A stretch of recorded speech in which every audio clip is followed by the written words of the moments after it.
Hello everyone, कैसे हैं आप सब लोग। आई होप सो आप सब बढ़िया होंगे, अच्छी तरीके से पढ़ाई कर रहे होंगे।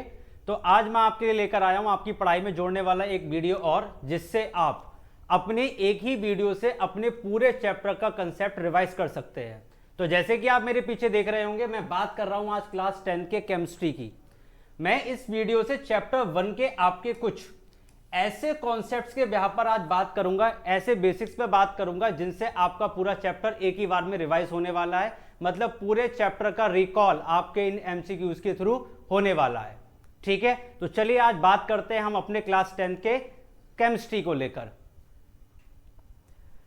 जैसे कि आप मेरे पीछे देख पा रहे होंगे, हम लोग लगातार हर वीडियो में आपसे ये बात कहते जा रहे हैं जिसका इंपैक्ट मुझे लगता नहीं कि ज्यादातर पड़ रहा है बच्चों पर। देखिए जी, आप एक बात मेरी समझिए, अगर आप नॉलेज लेना चाहते हैं, अगर आप चाहते हैं कि आप अपने फील्ड में थोड़ा सुपीरियर हो जाएं, अपनी क्लास में अच्छा स्कोर कर पाएं, तो आपको आसपास के और सब्जेक्ट्स की भी नॉलेज लेना जरूरी है।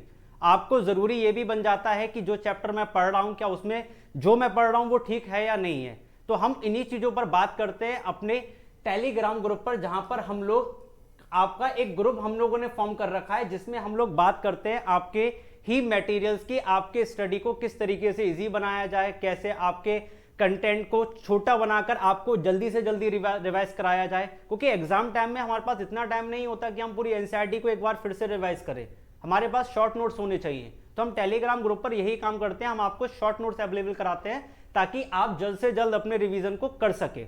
और उसके साथ साथ अगर आप हमसे और भी जुड़ना चाहते हैं, आप देखना चाहते हैं कि कितनी चीज़ें हम लोग आपके लिए प्रोवाइड करा रहे हैं, कौन कौन से फील्ड में हम आपको नॉलेज दे रहे हैं, ताकि 12th के बाद आप हमसे जुड़े रहें और आप यहीं से सिलेक्शन लेके जाएं, तो आप इसके लिए हमारे फेसबुक चैनल को भी, आप पेज को हमारे लाइक कर सकते हैं और साथ ही साथ में हमें इंस्टाग्राम हैंडल पर भी आप हमें फॉलो कर सकते हैं। ठीक है, बाकी तो आप अगर हमारे चैनल पर नए हैं, पहली बार हमको देख रहे हैं, तो एनपीसी एजुकेशन हब के चैनल को आप अभी सब्सक्राइब कर लीजिए और बेल आइकन को हिट कर लीजिए। क्योंकि जी आप 2024 का जो आपका हमारे लिए आपका टारगेट बना के दिया है हम लोगों ने आपके 10 के लिए और आपके 12 के लिए, हम लोग उसको पूरा करने वाले हैं आपके मैराथन के साथ, ताकि किसी भी बच्चे का टारगेट उनसे छूटे नहीं।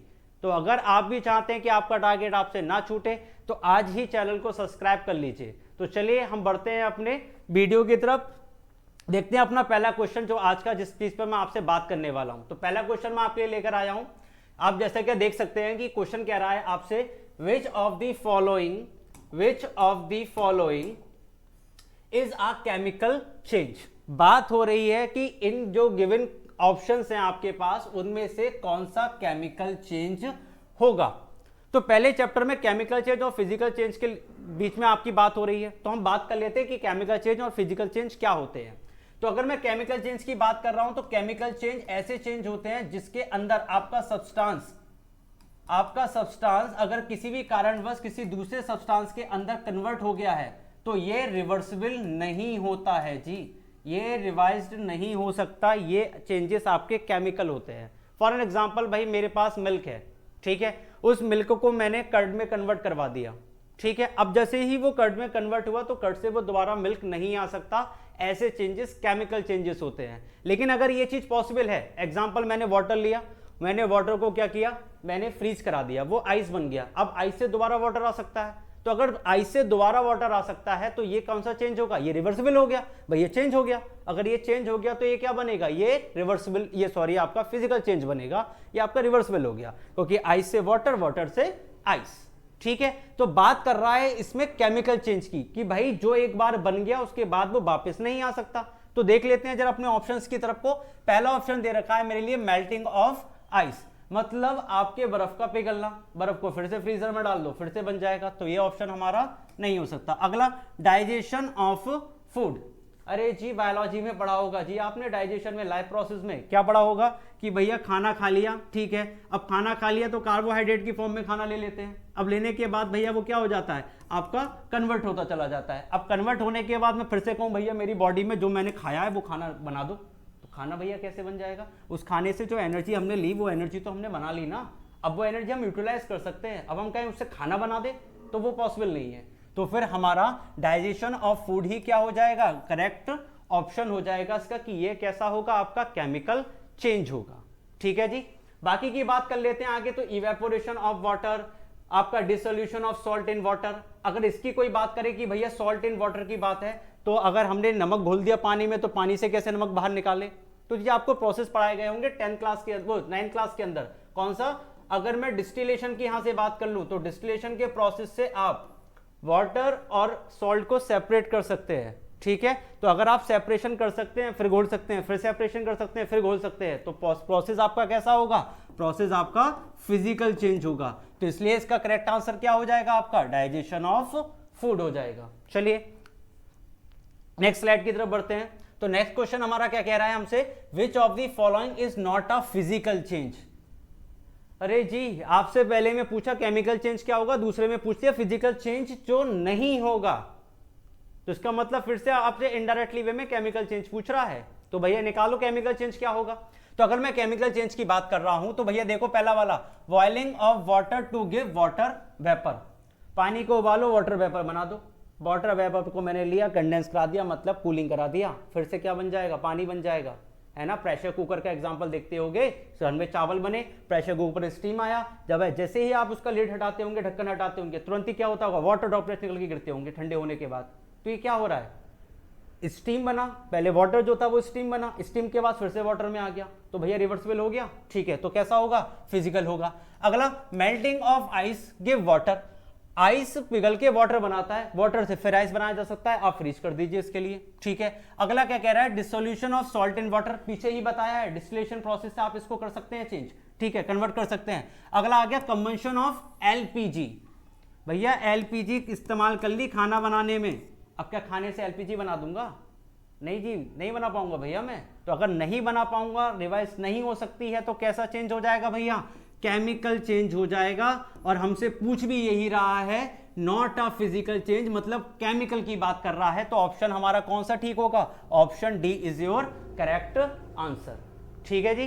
कॉन्सेप्ट्स के बिहाफ से ही सारे के सारे आपको कराए जाएंगे, ताकि पूरा चैप्टर आपका इन एमसीक्यूज के बेस पर ही रिवाइज हो जाए। और बीच में अगर आपको लगता है कि कुछ भी डाउट है कि ये आपको टॉपिक, पर्टिकुलर कोई टॉपिक अगर आपको समझ में नहीं आया हो, तो आप नीचे कमेंट सेक्शन में आप हमें कमेंट कर सकते हैं। उसके लिए आपको स्पेसिफिक वीडियो बना दी जाएगी, ताकि आपका वो टॉपिक भी अच्छी तरीके से क्लियर हो जाए। चलिए फिर आगे की तरफ बढ़ते हैं। नेक्स्ट स्लाइड की तरफ मैं अब बात करता हूं आपसे। तो नेक्स्ट स्लाइड पे हमारा एक क्वेश्चन है, क्या बोलता है? Hit and trial method. क्या पूछ रहा है? Hit and trial method used for.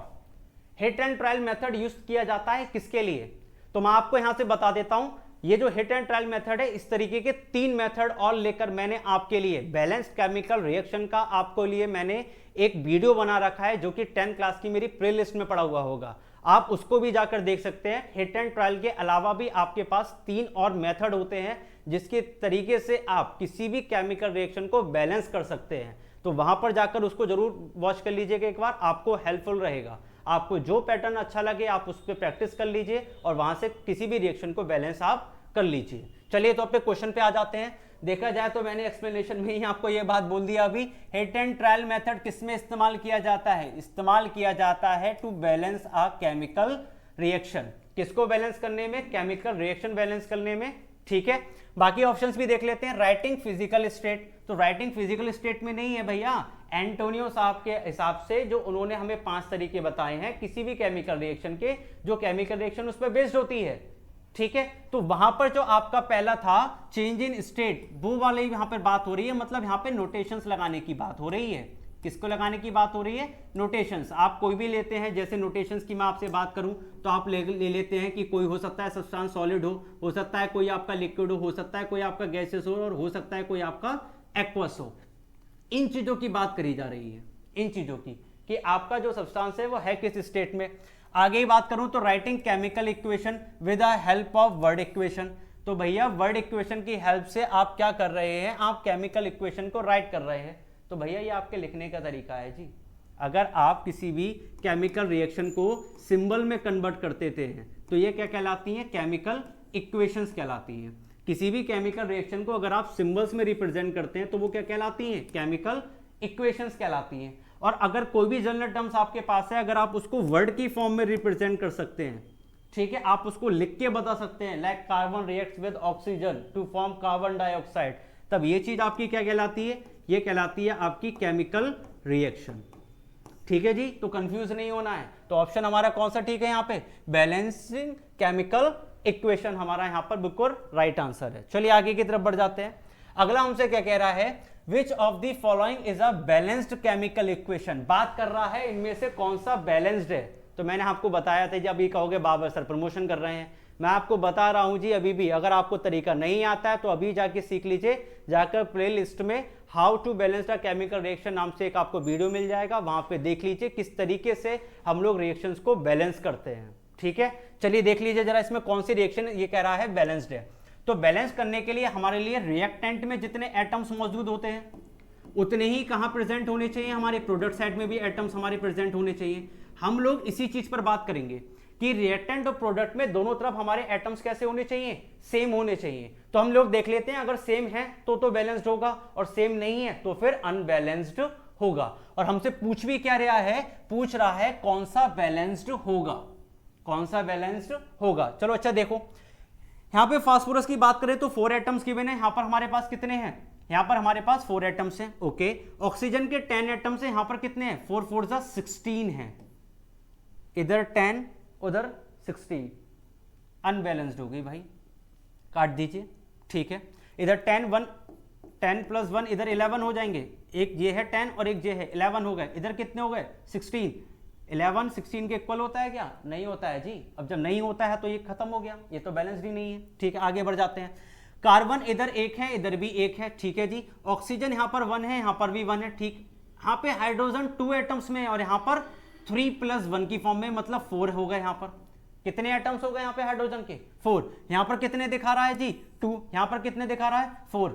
नहीं है, खत्म करो, काटो। अगला, एल्यूमिनियम के कितने हैं यहां पर 4 एटम्स है एल्यूमिनियम के, यहां पर कितने हैं, 2 2 जा 4 है, ठीक है जी। यहां पे ऑक्सीजन कितने हो गए, 3 2 जा 6, और यहां पर कितने हो गए, 3 2 जा 6 जी। सब कुछ बैलेंस नजर आ रहा है, सब के सारे एटम्स कैसे हैं, बिल्कुल बराबर हैं। तो रिएक्शन कैसी हो जाएगी, ये बैलेंस्ड हो जाएगी। तो आंसर क्या हो जाएगा हमारा, आंसर सी हमारा, सॉरी आंसर बी हमारा बिल्कुल करेक्ट हो जाएगा। चलिए फिर आगे बढ़ जाते हैं इसी तरीके से, चलिए आगे बढ़ जाते हैं। तो फिर पूछ रहा है हमसे क्या, कि balanced equation given below, find x y और जेड। कह रहा है एक रिएक्शन आपको नीचे दिया हुआ है, इस रिएक्शन में एक्स वाई जेड का आपको वैल्यू बताना है।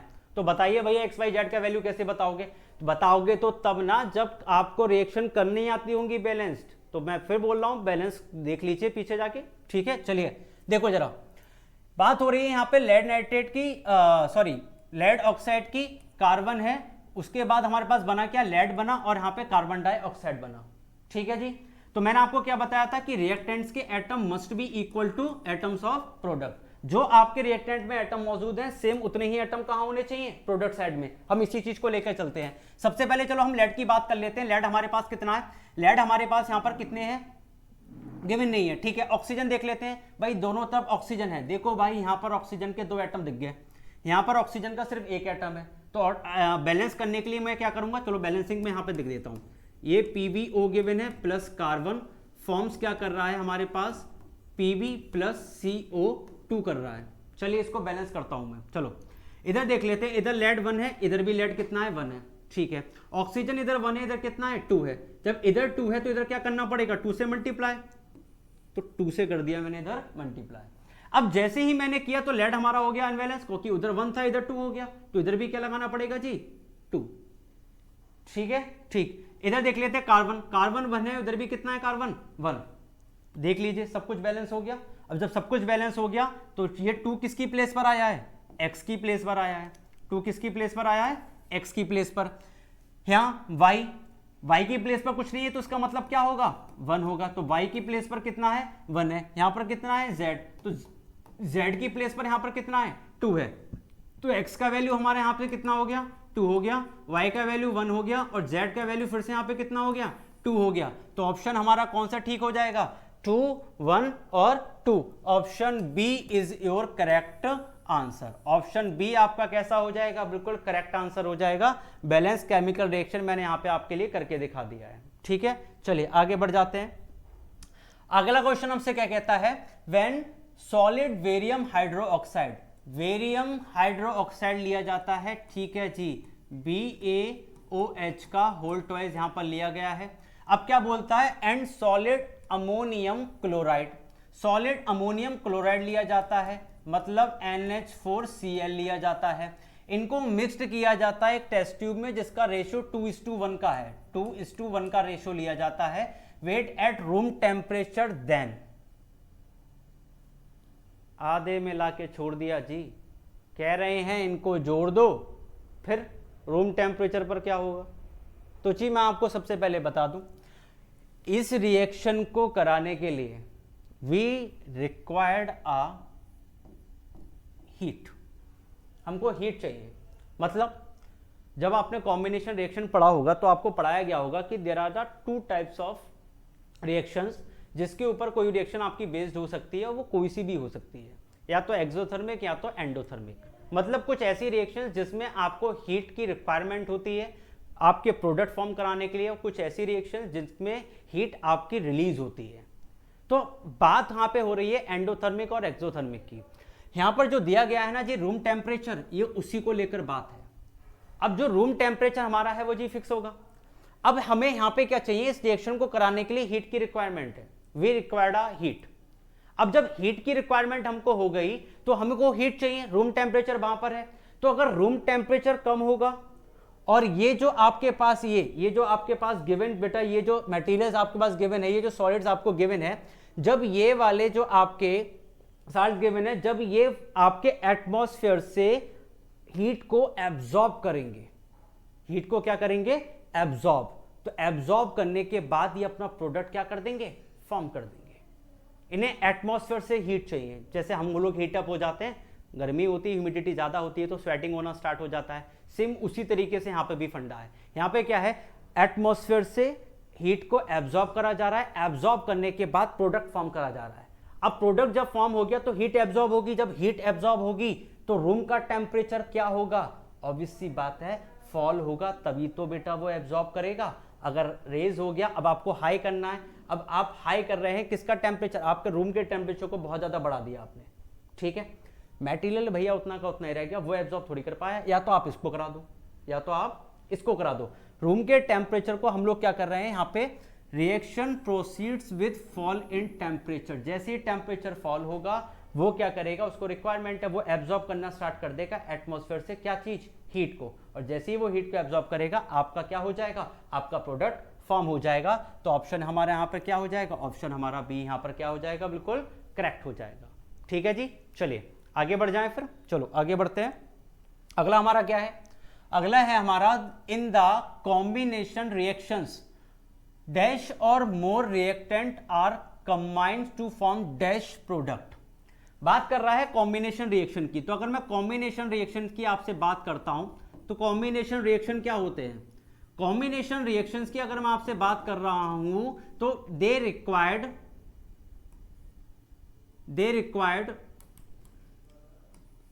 2 or more reactants to form only one product। ये डिमांड होती है, ये डिमांड होती है, किसकी डिमांड होती है, कॉम्बिनेशन रिएक्शंस की डिमांड होती है कि 2 या 2 से ज्यादा रिएक्टेंट आप ले आओ, लेकिन प्रोडक्ट कितना बनना चाहिए, प्रोडक्ट सिर्फ एक बनना चाहिए। प्रोडक्ट कितना बनना चाहिए, सिर्फ एक।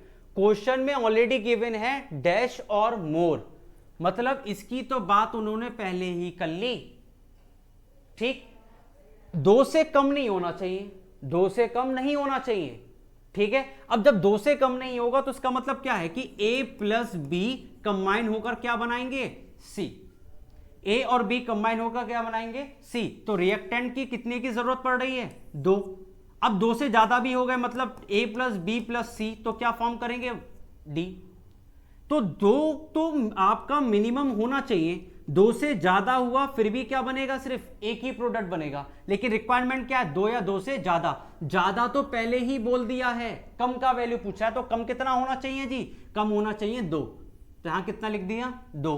उसके बाद कितना कंबाइन होने के बाद प्रोडक्ट बनना है, सिर्फ एक। तो भैया रेशो हमारे किस हिसाब से बनेंगे, रेशो हमारे बनेंगे दैट इज 2:1। तो ऑप्शन आपका कौन सा ठीक हो जाएगा? ऑप्शन आपका बी यहां पर बिल्कुल ठीक हो जाएगा, that is 2:1। Option B is your correct answer, क्योंकि रिक्वायरमेंट क्या है? 2 और more reactants to form only 1 single product. यह आपका कॉम्बिनेशन रिएक्शन है। ठीक है जी, चलिए आगे बढ़ जाते हैं। आगे बढ़ जाते हैं तो अगला क्वेश्चन हमसे क्या कह रहा है? During digestion process carbohydrates are broken down to form glucose. Carbohydrates आपके ब्रोकन डाउन हो जाते हैं टू फॉर्म आ ग्लूकोज। ठीक है जी, ग्लूकोज बन गया जी मेरे पास। अब क्या कह रहा है? विच कंबाइन विथ डैश, इसको किसके साथ जोड़ू ताकि आपके सेल्स को क्या मिल जाए? एनर्जी प्रोवाइड हो जाए। क्या कह रहा है? In the cells and provides energy. जो आपको किसका प्रोडक्ट निकाल कर दे जी? वो आपको एनर्जी बना कर दे दे। तो बात हो रही है ग्लूकोज की। ठीक है, बात हो रही है ग्लूकोज की। अब ग्लूकोज के साथ मैं क्या मिलाता हूं? तो भैया मैं ग्लूकोज के साथ, अगर रिएक्शन पड़ा होगा जी, एनसीईआरटी का क्वेश्चन है, अगर मैं ग्लूकोज के साथ ऑक्सीजन ले लूं, क्या ले लूं जी? ऑक्सीजन, तो प्रोडक्ट हमारे पास क्या बनते हैं? प्रोडक्ट हमारे पास बनते हैं कार्बन डाइऑक्साइड प्लस वाटर और प्लस आपकी एनर्जी, ये बनते हैं हमारे पास।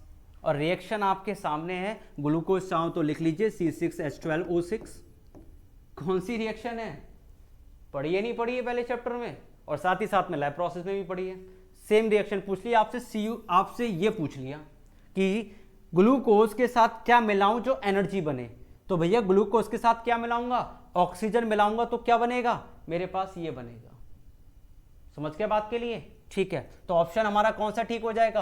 Option B is your correct answer, that is oxygen. ये रहा आपके सामने रिएक्शन, देख लीजिए एक बार।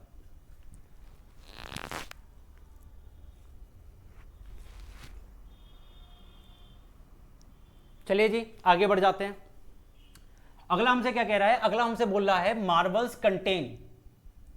मार्बल क्या कंटेन करते हैं? पत्थर। अरे जी मैंने आपको बताया होगा कि CaO क्विकलाइम कहलाता है। क्विकलाइम CaOH का होल ट्वाइस, ठीक, जो कि कैसे बनता है? इसमें वाटर ऐड करने से बनता है। इसमें पानी मिला दो बन जाएगा। इसको कहते हैं स्लेक्ड लाइम। ठीक, इसमें कार्बन डाइऑक्साइड की प्रेजेंस करा दो तब ये क्या बनेगा? CaCO3, that is lime stone, मतलब चूना पत्थर। बात भी कर रहा है मार्बल की, पत्थर की। ठीक है, पत्थर पत्थर, तो ऑप्शन क्या जाएगा जी? लाइमस्टोन। काफी समझदार हैं आप लोग। लाइमस्टोन बोले तो CaCO3, calcium carbonate, that is CaCO3, calcium carbonate is your answer. ये आपका क्या बन जाएगा जी? आंसर। यही बताइए जी, अगर इसी में मैं प्लस Cl2 क्लोरीन डैश डलवा दूं तब क्या बनेगा? तब बनेगा हमारे पास ब्लीचिंग पाउडर। ठीक है, रिएक्शन बहुत इंपॉर्टेंट है। आपके CBSE में पूछा जाता है कि भाई CO2 मिलाऊंगा तब क्या बनेगा और Cl2 बनाऊंगा तब क्या बनेगा। इस टाइप पे क्वेश्चन आते हैं XYZ की फॉर्म में, ध्यान रखिएगा जरा इस रिएक्शन के लिए। ठीक है, ये रही रिएक्शन आपकी। चलिए आगे बढ़ जाते हैं। अगला क्वेश्चन हमसे क्या बोल रहा है? Which among the following statements is और are true? Exposure of silver chloride to sunlight for a long duration turns it grey due to. बात कर रहा है कि आपके पास सिल्वर है, सिल्वर क्लोराइड है। ठीक है, इसको सनलाइट की प्रेजेंस में रख देते हैं तो कौन से टाइप की रिएक्शन होती है जिसमें सनलाइट की प्रेजेंस में कोई भी सब्सटेंस आपका क्या हो जाता है? डिकम्पोज हो जाता है। तो वो रिएक्शंस आपकी कौन सी होती है? Photolytic decomposition reaction. वहीं से आपसे क्वेश्चन पूछ लिया, कह रहा है कि AgCl जो है जब वो डिकम्पोज होगा तो वो क्या बनाता है? वो बनाता है जी Ag प्लस Cl2, मतलब क्लोरीन गैस का इवोल्यूशन और साथ ही साथ में सिल्वर। ओके, सिल्वर का कलर यहां पर क्या होता है जी? यहां पर सिल्वर का कलर बनता है ग्रे। ये क्वेश्चन वहीं से पूछ लिया, क्वेश्चन वहीं से पूछ लिया। कह रहा है कि जब उसको आप लंबे समय तक रखोगे तो ये जो ग्रे है ग्रे कलर का जो फॉर्मेशन है वो क्यों है, वो कैसे आया? तो दो बातें हो सकती हैं इस रिएक्शन से कि AgCl को जब हम लोगों ने सनलाइट की प्रेजेंस में रखा था, ठीक है, तब वो Ag प्लस Cl2 में टूटा, क्लोरीन अलग हुआ, तब Ag का कलर सिल्वर हुआ। या ये बात भी हो सकती है कि सिल्वर आपका क्लोरीन से अलग हुआ तब वो ग्रे हुआ। दो पहलू हो सकते हैं ना। पहला पहलू कि सिल्वर अलग है इसलिए वो ग्रे है, ठीक है, क्योंकि जनरली मेटल्स का कलर सिल्वरी व्हाइट होता है, ठीक है, जो कि हल्का सा ग्रेइश कलर शो करता है। वही मैं बात कर रहा हूं कि क्लोरीन हटा तब ये ग्रे बना ना। तो दो पहलू हो गए सेम बात के। तो अगर मैं इसके हिसाब से ऑप्शन मुझे गिवन होंगे तो मैं वो मार्कअप करूंगा, और अगर गिवन नहीं होंगे तो फिर मैं देखता हूं फिर क्या कर सकते हैं इसमें। चलिए जी, हाँ, क्वेश्चन में देखो गिवन है कुछ part, the formation of silver by decomposition of silver chloride. बात कर ली, पहली वाली बात कर ली कि सिल्वर अलग हुआ इसलिए वो ग्रे बन गया, पहली वाली बात कर ली, ठीक है। अगली बात ढूंढ लेते हैं, सब्लिमेशन ऑफ क्लोराइड। अरे भैया सब्लिमेशन नहीं हुआ है जी, डिकम्पोजिशन हुआ है यहां पर। Decomposition of chlorine gas from silver chloride, दूसरी बात भी कर ली। एक तो पहली बात भी कर ली कि Ag अलग हुआ, दूसरी बात भी कर ली क्लोरीन गैस भी अलग हुआ, ठीक है। तो ऑप्शन इसके अकॉर्डिंग हम लोग फिर क्या मारेंगे कि फर्स्ट और थर्ड हमारे दोनों ठीक होने चाहिए। तो भाई B option is your correct answer. देखिए जी, गूगल पे जाएंगे काफी सारी साइट्स आपको मिल जाएंगी, मे बी डिफर हो सकते हैं चीजें, ठीक है, मे बी आंसर्स आपके डिफर हो सकते हैं यहाँ से कि यार वो हो सकता है, वो भी हो सकता है, वो भी हो सकता है। क्योंकि यहाँ पर अगर मैं देखूं तो आपका सबसे पहला वाला जो ऑप्शन आपको नजर आ रहा है आपका ये भी बिल्कुल करेक्ट है, ठीक है, कि सिल्वर अलग हुआ इसलिए उसका कलर क्या हुआ, उसका कलर ग्रे हुआ। लेकिन दूसरे पहलू ये भी तो देखा जाए कि क्लोरीन जो था वो गैस की फॉर्म में उड़ गया, ठीक है, वो खत्म हो गया। अब वो जब खत्म हो गया तो सिर्फ क्या बचा हमारे पास सिर्फ चाइना डिस्क में सिल्वर बचा। तो सिल्वर अपने ओरिजिनल क्रम में वापस आ गया, क्योंकि वाटर ऑफ क्लस्टराइजेशन हम लोगों ने पढ़ा था, तो वहाँ पे हाइड्रोजन और एनहाइड्रस सॉल्ट के बहुत ज़्यादा महत्व थे, वहाँ पे बहुत ज़्यादा इंपॉर्टेंस हमको दिखाई कि वाटर नहीं है तो कलर कुछ और था, वाटर आ गया तो कलर कुछ और है। सेम वही बात है ना, क्लोरीन गैस बनकर उड़ गया तो कलर बन गया, और क्लोरीन नहीं उड़ता तो कलर क्या कलर बन पाता, नहीं बन पाता ना। इसलिए ऑप्शन आपका बी ठीक जाएगा, ठीक है जी। चलिए आगे बढ़ जाते हैं जी। अगला क्वेश्चन हमसे क्या कहता है, अगला क्वेश्चन कहता है electrolysis of water. Okay, electrolysis of water जो है वो डीकंपोजिशन रिएक्शन है, तो करके देख लेते हैं। H2O वाटर है, जब इसको डीकंपोज करूंगा किससे करूंगा जी, ये क्यों, तो ये करा जाता है इलेक्ट्रिसिटी से, क्योंकि उसने बोल दिया भाई इलेक्ट्रोलाइसिस, सोच क्यों रहे हो इतना। इलेक्ट्रिसिटी से जब इसको करा तो क्या बनता है, H2 प्लस O2, दोनों ही गैस की फॉर्म में निकल कर आते हैं, दोनों ही किसकी फॉर्म में आते हैं, गैसियस स्टेट में दोनों ही निकलते हैं। यहां से क्वेश्चन भी पूछता है कौन सा कैथोड पे जाएगा कौन सा एनोड पे जाएगा, अभी वो भी लेकर आऊंगा मैं पूरी क्लास, वहां से मैं पूरा कंबाइंड आपकी केमिस्ट्री उठाऊंगा, ठीक है, कि इलेक्ट्रोलाइसिस जब करा जाता है तब कौन सा आपका गैस किस पर जाएगा, कैथोड पे या एनोड पर। और मैं ये भी लेके आऊंगा जब रिफाइनिंग किया जाएगा तो कौन सा आयन कैथोड पर जाएगा, कौन सा एनोड पर जाएगा। मैं अभी इसके लिए पूरी क्लास लेकर आऊंगा, आपके लिए पूरी की पूरी केस स्टडी लगवाऊंगा जी। आप बस सब्सक्राइब करिए चैनल को, चैनल पर बने रहिए आप कंटिन्यू। ये नहीं है कि मैं बोल रहा हूं तो आप मेरी बात सुन रहे हैं, आप पूरे चैनल की वीडियो देखिए, आप बाकी सर को भी देखिए। वहां पे मैं आपके नरेश सर मैथ का लिए आपके काम कर रहे हैं, वहां पे आपको मैथ में अच्छे से अच्छी चीजें देने की बात कर रहे हैं, वहां पे आपको अच्छी चीजें देते आ रहे हैं। साथ ही साथ में वहां पे आपको CS सर भी देखने के लिए मिलेंगे, वो बायोलॉजी की क्लास आपके लिए लेकर आएंगे, साथ में 11th-12th में वो काम कर रहे हैं। तो ऐसा नहीं है हुनर कम है, आपको विश्वास रखना पड़ेगा। अगर एक बार आपने हम पे ट्रस्ट कर दिया तो आप हमसे अभी जुड़े हैं तो आप 12th तक हमसे जुड़े रहेंगे, और इवन उसके बाद भी, क्योंकि आपने अगर टेलीग्राम चैनल हमारा ज्वाइन कर लिया तो आप हमारे लिए नीट और जेई के लिए भी आप हमारे साथ जुड़े रहेंगे। और अगर आप कंपटीशन में जाना चाहते हैं तो उसके लिए भी हमारे पास चैनल है, हम उस पर भी आपके लिए काम कर सकते हैं, हम उसमें भी आपके लिए आप जो चाहते हैं हम आपको वो बनवा सकते हैं। हम पूरी तरीके से आपके साथ मेहनत करने को तैयार हैं। आप एक बार भरोसा तो जता कर देखिए और आपको रिजल्ट मिलेगा। आप इस चीज को खुद आजमाइए, आपको रिजल्ट मिलेगा। आप अपने प्री बोर्ड्स में ही देख सकते हैं कि आपको कितना ज्यादा एडवांटेज मिलेगा हमारी वीडियो देखकर। तो एक बार आप वीडियो को जरूर देखिएगा। चलिए बात खत्म कर लेते हैं जरा यहाँ पे। तो वो क्या कह रहा है, वो ये कह रहा है कि हाइड्रोजन ऑक्सीजन गैस जो लिबरेटेड हुई है वो आपकी किस में हुई है, मतलब रेशो पूछ रहा है। कैसे निकालोगे जी इसका रेशो, क्या पूछ रहा है यहां पर the mole ratio of hydrogen and oxygen gas liberated during electrolysis of water is. Water में जो गैस का लिबरेशन हुआ है वो कैसा हुआ है, इसको देखिए जरा, H2O को यहां से देख लो जरा, हाइड्रोजन के 2 एटम 2, ऑक्सीजन का 1। देखिए जी भैया, मोल कॉन्सेप्ट नहीं पढ़ा रहा हूं यहाँ पे मैं आपको, कहीं आप कहने लगो वहां पे मोल कॉन्सेप्ट करा दो, ठीक है। ये 10th क्लास का कॉन्सेप्ट है जी। मोल कॉन्सेप्ट गया या तो 9th में जो पढ़ा था आपने, उसके बाद आप जो पढ़ेंगे वो 11th में पढ़ेंगे, वहां पे जाके मोल कॉन्सेप्ट की बात करेंगे हम लोग। यहाँ पर हम लोग को करने की जरूरत नहीं है जी, क्योंकि हमारा वो कॉन्सेप्ट ही नहीं है। यहाँ पर कॉन्सेप्ट आता तो जरूर कराते और उसके अकॉर्डिंग ही कराते, ठीक है। ठीक, तो इस सिंपल रेशियो के साथ option B is your correct. चलिए आगे बढ़ जाते हैं। अगला क्वेश्चन हमसे क्या कह रहा है, a solution of slagged lime produced by the reaction between dash and dash is used for the white washing of wall. दीवालों पर पुट्टी करने के काम में आता है। आपको बताना है स्लैग्ड लाइम बनता कैसे है। तो प्रीवियस वीडियो में ही बताया है मैंने आपको स्लैग्ड लाइम कैसे बनता है। कैसे बनता है स्लैग्ड लाइम, जब हम क्विक लाइम के अंदर वाटर को ऐड करते हैं, कैल्शियम ऑक्साइड में जब हम वाटर की प्रेजेंस को मिलाते हैं, मतलब वाटर मिलाते हैं, तब क्या बनता है, तब हमारे पास CaOH का होल ट्वाइस बनता है। और इसी प्रोडक्ट को क्या बोलते हैं, स्लैग्ड लाइम बोलते हैं। आपको ऑप्शन में CaO का वैल्यू कैल्शियम ऑक्साइड भी गिवन हो सकता है और क्विक लाइम भी गिवन हो सकता है। तो जिस अकॉर्डिंग हमारा आंसर होगा हम उस अकॉर्डिंग इस आंसर को मारेंगे। तो देख लेते हैं क्या है। क्विक लाइम ऑक्सीजन नहीं है जी, वाटर होना चाहिए।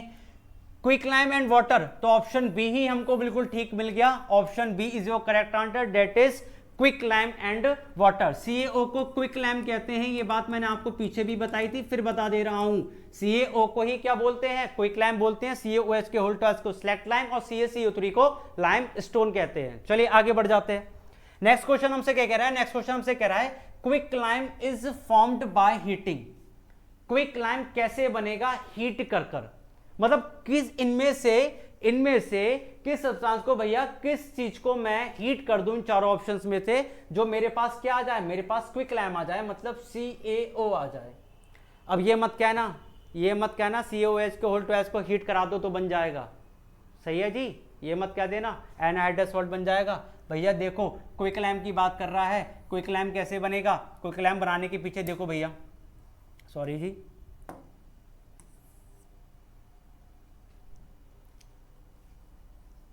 देखो जी कैसे बनेगा। क्विक लाइम की बात कर रहे हैं, पहला उठा लेते हैं भैया, देखो लाइम स्टोन। अगर मैं यहाँ पे लाइम स्टोन की आपसे बात कर रहा हूं तो देखो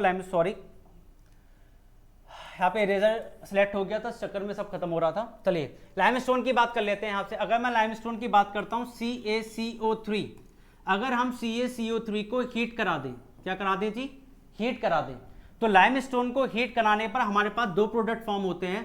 पहला प्रोडक्ट फॉर्म होता है CaO और दूसरा फॉर्म होता है CO2, मतलब carbon dioxide plus calcium oxide हमारे पास फॉर्म्ड होते हैं। और हमें फॉर्म करना भी क्या था, CaO ही हमको बाहर निकालना था, और CaO हमारा निकल कर बाहर किसकी वजह से, CaCO3 के साथ। तो ऑप्शन हमारा कौन सा ठीक होगा, option A is our correct answer, that is limestone. ठीक है जी, चलो अगले क्वेश्चन की तरफ बढ़ते हैं। अगला क्वेश्चन हमसे क्या कहता है, calcium oxide reacts vigorously with water to produce slaked lime. Calcium oxide water के साथ रिएक्ट करने पर स्लैग्ड लाइम बनाता है, जो कि रिएक्शन आपको गिवन है, अब क्या बोलता है कि this reaction can be classified as, इस रिएक्शन को कैसे आप क्लासिफाई कर सकते हो on the basis of these four. पहला क्या है, कॉम्बिनेशन, दूसरा है एंडोथर्मिक, तीसरा एक्सोथर्मिक, चौथा ऑक्सीडेशन। अगर मैं इस वाले की आपसे बात करता हूं तो भैया देखो कैसे निकालोगे। ऑक्सीडेशन का जिक्र कब होता है, ऑक्सीडेशन का तब होता है जब कोई भी आपका हाईली रिएक्टिव मेटल किसी लीस्ट रिएक्टिव मेटल से ऑक्सीजन को चुरा लेता है। ठीक है, यहां पे तो भैया ऑक्सीजन इसके पास भी है, इसके पास भी है, तो काहे चुराएंगे भैया किसी का ऑक्सीजन, चुरा के कहीं लेके थोड़ी जाना है। ठीक है, अब जब चुरा ही नहीं पा रहे हैं तो ऑक्सीडेशन काय बात का हो रहा है। ठीक, चलो आगे देख लेते हैं। दो जोड़े हैं, दो जोड़े बनकर एक जोड़ा बना रहे हैं। दो अलग अलग जोड़े मिलकर एक नया जोड़ा बना रहे हैं। और इस टाइप की रिएक्शन मैंने आपको पीछे बताई थी कि व्हेन टू और more reactants are combined to form only a single product, क्या कहलाता है? कॉम्बिनेशन। बात कतई सही कह दी इसने। ठीक है, अगला देख लेते हैं। एक्सोथर्मिक, क्या हीट निकलता है? जी बिल्कुल निकलता है। जब आप भैया CaO को पानी के साथ मिलाएंगे तो CaOH का होल ट्वाइस बनेगा। बेटा यहाँ पर H2O होगा, H2O नहीं होगा, H2O होगा, इस तरीके से लिखा हुआ होगा। ठीक है, ये प्रिंटिंग मिस्टेक हो सकता है। तो प्लस हीट जरूर निकलेगा भैया। तो रिएक्शन कैसी हो गई? एक्सोथर्मिक। जब एक्सोथर्मिक है तो एंडोथर्मिक काहे होगी?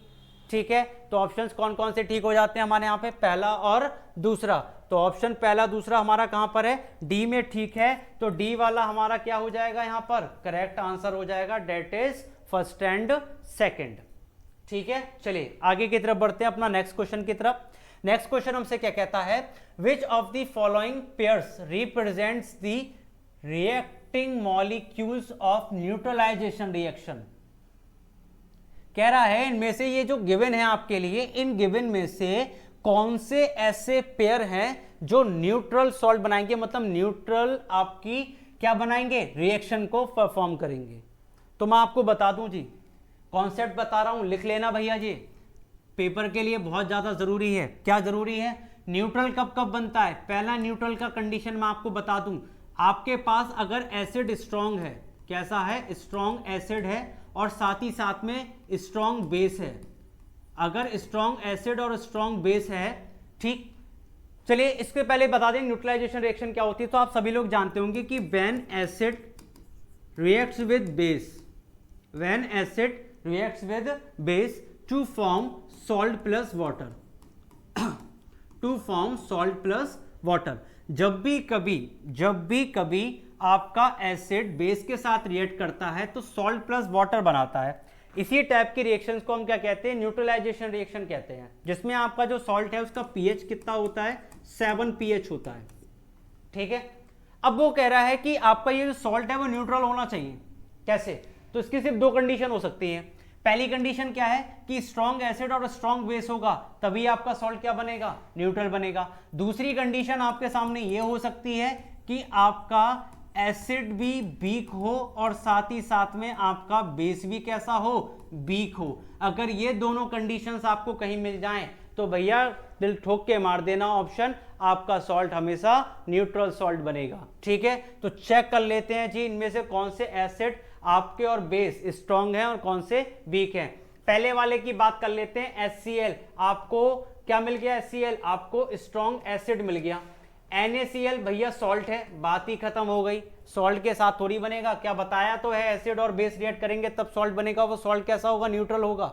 सही है, तो एसिड बेस के साथ रिएक्ट करके थोड़ी बनाएगा जी। चलो आगे बनाते हैं।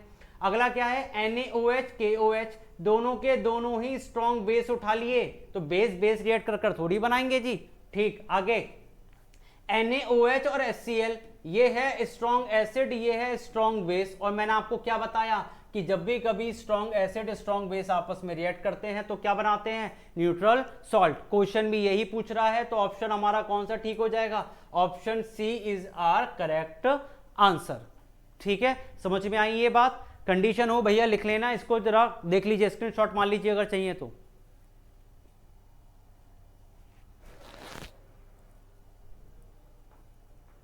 चलिए आगे की तरफ बढ़ जाते हैं। अगला हमारा क्या है? अगला क्वेश्चन हमसे यह कह रहा है, in a double displacement reaction such as reaction between sodium sulphate solution and barium chloride solution dash. Options आपको यहां पे गिवन है। कह रहा है एक्सचेंज ऑफ एटम होगा, एक्सचेंज ऑफ आयन होगा, प्रेसिपिटेशन का फॉर्मेशन होगा, इनसॉल्युबल सॉल्ट बनेगा। तो देख लो जरा यहां पर, अगर मैं यहां से बात कर रहा हूं आपसे सोडियम सल्फेट की, तो देखना जरा सोडियम सल्फेट, चलो उसको वैसे करके लिख लेते हैं सिंबल्स की फॉर्म में। सोडियम सल्फेट Na2SO4 क्या बना रहा है? किसके साथ मिल रहा है? मिल रहा है बेरियम क्लोराइड के साथ, तो BaCl2 के साथ मिल रहा है। और क्या बना रहा है? तो बनाना देख लो भैया क्या बनेगा। हम सभी लोग जानते हैं ये A है, ये B है, C है और ये D है। A वाला हमेशा D के साथ पेयर करता है और C वाला हमेशा B के साथ पेयर करता है। तो यहां से क्या बनेगा? यहां से बनेगा हमारा NaCl प्लस BaSO4। NaCl आपके पास बनेगा common salt, that is sodium chloride, और दूसरा बनेगा BaSO4 दैट इज वेरियम सल्फेट। और वेरियम सल्फेट का ही यहां पर क्या बनेगा, PPT बनेगा, जिसका कलर कैसा होता है जी, व्हाइट कलर होता है। कैसा कलर होता है, व्हाइट कलर होता है। अब क्या पूछ रहा है, अब ये पूछ रहा है कि अब बताओ भाई इनमें, इन चारों ऑप्शंस में से यहां पर क्या हो रहा है। तो पहले की बात करता हूं, एक्सचेंज ऑफ एटम्स की बात कर रहा है, तो भैया एटम और आयन चेक कर लो जरा पहले क्या हो रहा है। जब भी कभी कोई भी कंपाउंड का फॉर्मेशन आपका इस तरीके से हो रहा होता है, तो देखो एक्सचेंज कैसे हो रहा होता है। Na के पास 2 पॉजिटिव है, साथ ही साथ में SO4 के पास 2 नेगेटिव है, पेयर करके ही तो बने होंगे Na2SO4, ठीक है। सेम यहां पर देख लेता हूं BaSO4, तो BaSO4 कैसा बना होगा, Ba2 पॉजिटिव और SO4 2 नेगेटिव की फॉर्म में बना होगा, मतलब वो आयंस की फॉर्म में बने हैं। किसकी फॉर्म में बने हैं, आयंस की फॉर्म में, ठीक है। साथ ही साथ में BaSO4 का क्या बना है यहां पर, प्रेसिपिटेशन। तो ऑप्शन ये भी ठीक हो गया, ऑप्शन ये भी ठीक हो गया, ठीक है। इज और आर क्या बोल रखा है हमसे क्वेश्चन में, नहीं बोला है, कोई बात नहीं है भैया, हम लगा देंगे, CBSE 2020 का क्वेश्चन है ये, ठीक है जी। अगली बात कर लेते हैं, तो भाई प्रेसिपिटेशन रिएक्शंस वो होती हैं, प्रेसिपिटेशन सॉल्ट्स वो सॉल्ट होते हैं जो इनसॉल्युबल होते हैं, जो मिल नहीं पाते। अब जब प्रेसिपिटेशन फॉर्म्ड हुआ है BaSO4 का, तो इनसॉल्युबल भी तो होंगे, तो ऑप्शन तो भाई ये भी ठीक हो गया।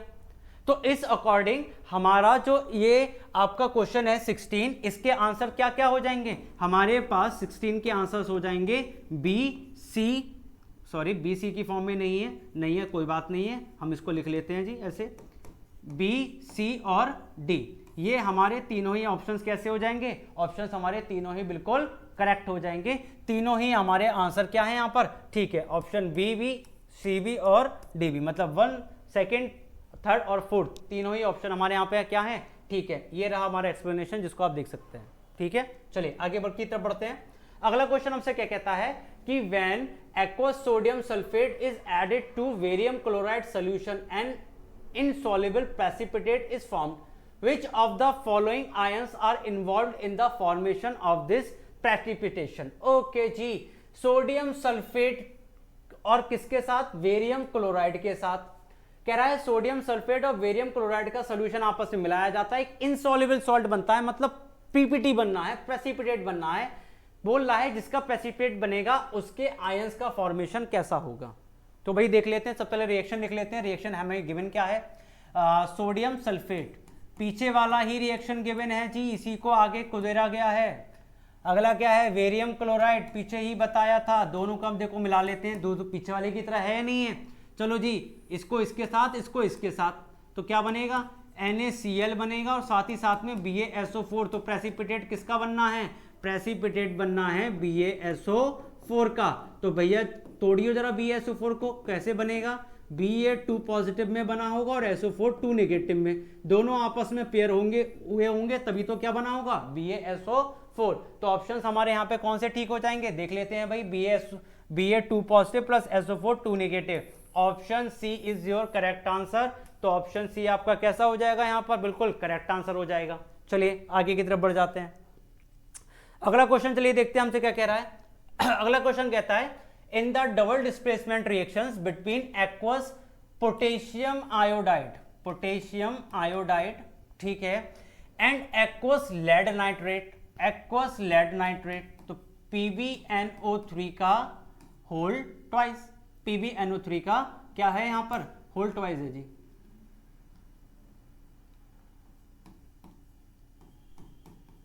PbNO3 का यहां पर क्या है, होल ट्वाइस है। अब क्या बनना है यहां पे, लेड आयोडाइड इज फॉर्म्ड, और क्या बनेगा यहां पर हमारा, लेड आयोडाइड बनेगा Pi2, ठीक है, बनेगा Pi2 बनेगा यहां पर, ठीक है। आगे कह रहा है performing the activity if lead nitrate is not available, तो following can be used in place of lead. कह रहा है कि अगर हम लोग पोटेशियम आयोडाइड का क्या कराते हैं, रिएक्शन कराते हैं किसके साथ, लेड नाइट्रेट के साथ, तो क्या बनता है हमारे पास, लेड आयोडाइड बनता है। तो बोल रहा है कि इसके अलावा अगर हमारे पास माना इन चांस अगर हमारे पास क्या है, हमारे पास अगर लेड नाइट्रेट अवेलेबल नहीं है लैब में, तो इसकी जगह पर हम क्या इस्तेमाल कर सकते हैं, तो भैया देख लेते हैं। अब भैया लेड का प्रोडक्ट बनाना है, लेड आयोडाइड बाहर निकाल के लेकर आना है, तो प्रोडक्ट भी किसका होना चाहिए, लेड का होना चाहिए। ऑप्शन देख लेते हैं लेड के जी, 2 ही ऑप्शन में लेड नजर आ रहा है, बाकी में तो है ही नहीं, तो सी भी खत्म हो गया और डी भी खत्म, क्योंकि हमें लेड लेकर आ रहा है ना, लेड आयोडाइड। तो लेड आयोडाइड तो तब आएगा जब यहां पे लेड का कंपोनेंट होगा, ठीक है। अब हम बात कर लेते हैं लेड सल्फेट। भैया लेड सल्फेट इनसॉल्युबल होता है वाटर के साथ, ये इनसॉल्युबल होता है, ये एक्वा सॉल्यूशन फॉर्म, सॉरी ये अपने आयंस में डिसोशिएट नहीं होते। अब जब ये आयन में डिसोशिएट नहीं हो रहा है तो ये टूटेगा ही नहीं, और जब टूट नहीं रहा है भैया तो इससे बनेगा भी नहीं। तो बनेगा किससे, लेड एसीटेट के साथ। और लेड एसीटेट के साथ जब हम इसका रिएक्शन कराएंगे तो ये क्या बनेगा आपका, सॉरी जब हम लेड एसीटेट के साथ इसका रिएक्शन कराएंगे तो हमारे पास क्या बनेगा, PVI2 का फॉर्मेशन बनके तैयार हो जाएगा। चलिए जी आगे बन जाते हैं फिर। अगला क्वेश्चन हमसे क्या कह रहा है, अगला क्वेश्चन कह रहा है हमसे which among the following are both redox and displacement reaction. जी ये बहुत जरूरी है, कह रहा है कि आपके इन रिएक्शंस में से, इन चारों रिएक्शंस में से ऐसी रिएक्शंस खोज के बाहर निकालिए जो रेडॉक्स के साथ साथ डिस्प्लेसमेंट भी रिएक्शंस हो। चलो देख लेते हैं, यहां पर इसकी बात कर रहा हूं, ये आपकी डिस्प्लेसमेंट है। अरे जी ये तो डीकंपोजिशन रिएक्शन है, बी तो आपका सेकंड वाला तो हो ही नहीं सकता। तो देख लेते हैं सेकंड किस किस ऑप्शन में, ऑप्शन खत्म कर दो। सेकंड वाला भाई पहले वाले ऑप्शन में, तो पहला ऑप्शन तो हो गया हमारा खत्म, पहला ऑप्शन हमारा क्या हो गया, खत्म हो गया, इसमें तो हो ही नहीं सकता। आगे बढ़ जाते हैं, आगे बढ़ने पे अगर हम देखते हैं तो CuO प्लस O2 फॉर्म क्या कर रहे हैं, CuO कॉपर ऑक्साइड फॉर्म कर रहे हैं, CuO कॉपर ऑक्साइड। 2 प्रोडक्ट मिलकर एक प्रोडक्ट बना रहे हैं, कॉम्बिनेशन रिएक्शन है, तो तीसरा तो हो ही नहीं सकता। दूसरा तीसरा हटा दो भैया, तीसरा कहां कहां पर है, यहां पे भी तीसरा है, बी भी हटेगा, यहां पर भी तीसरा है, ये भी हटेगा, रह कौन सा गया, डी। भैया ऑप्शन से ही आंसर मार दिया, करने की जरूरत ही नहीं पड़ी कि ऑक्सीडेशन हो रहा है या नहीं हो रहा है, ऑप्शन से ही आंसर आ गया। Option D is your correct answer, ठीक है, क्योंकि ये रिएक्शन थी कॉम्बिनेशन और ये रिएक्शन थी डीकंपोजिशन रिएक्शन, दोनों के ऑप्शन खत्म कर दिया, ऑप्शन डी हमारा करेक्ट आंसर हो गया, ठीक है। चलिए इसी के साथ बढ़ते हैं हम आज के आखिरी क्वेश्चन की तरफ और देख लेते हैं ये क्वेश्चन भी किस तरीके से हमारा सॉल्व होता है। आइडेंटिफाई ऑक्सीडेंट, ऑक्सीडेंट पूछ रहा है in the following reaction. Reaction आपके पास ये गिवन है, ठीक है। अगर मैं इस रिएक्शन की बात करता हूं तो MnO2 और HCl की बात कर रहा हूं। अगर मैं यहां से MnO2 की बात कर रहा हूं तो MnO2 को क्या बोला जाता है जी, अगर रिएक्शन में आप ऑक्सीडेशन और रिडक्शन करके देखेंगे तो आपको साफ साफ जाहिर हो जाएगा, MnO2 को यहां पे क्या बोला जाएगा, ये है आपका ऑक्सीडाइजिंग एजेंट, ये क्या है आपका ऑक्सीडाइजिंग एजेंट। और HCl आपका यहां पर क्या है, ये है आपका रिड्यूसिंग एजेंट। कैसा एजेंट है आपका, रिड्यूसिंग एजेंट। अब हम लोग जानते हैं कि जो ऑक्सीडाइजिंग एजेंट होता है वही क्या होता है, वही सब्सटेंस रिड्यूस्ड होता है, ठीक है, होता है, ठीक है। और जो आपका रिड्यूसिंग एजेंट होता है वही आपका सब्सटेंस ऑक्सीडाइज्ड होता है। बात कर रहा है ऑक्सीडेंट मतलब ऑक्सीडाइजिंग एजेंट, अगर ऑक्सीडाइजिंग एजेंट की बात कर रहा हूं तो कौन होगा, MnO2 आपका यहां पर ऑक्सीडाइजिंग एजेंट होगा, ठीक है जी। तो इसी के साथ आज हम अलविदा लेते हैं और इसी तरीके से आप हमारे साथ बने रहिए, सपोर्ट बनाए रखिए। जिस तरीके से आप आखिरी क्वेश्चन में मेरे साथ तक पहुंचे हैं, ये आपके लिए ढेर सारी शुभकामनाएं। क्यों, क्योंकि आने वाले समय में भी जब अगर आप इस तरीके से निरंतर हमारे साथ बने रहेंगे तो आपका स्कोर खुद ब खुद अच्छा होता चला जाएगा, ये चीज आप खुद एक्सपीरियंस करेंगे। तो इसी के साथ आज मैं अलविदा लेता हूं और मिलते हैं हम आपको नेक्स्ट वीडियो के साथ। तब तक के लिए नमस्ते।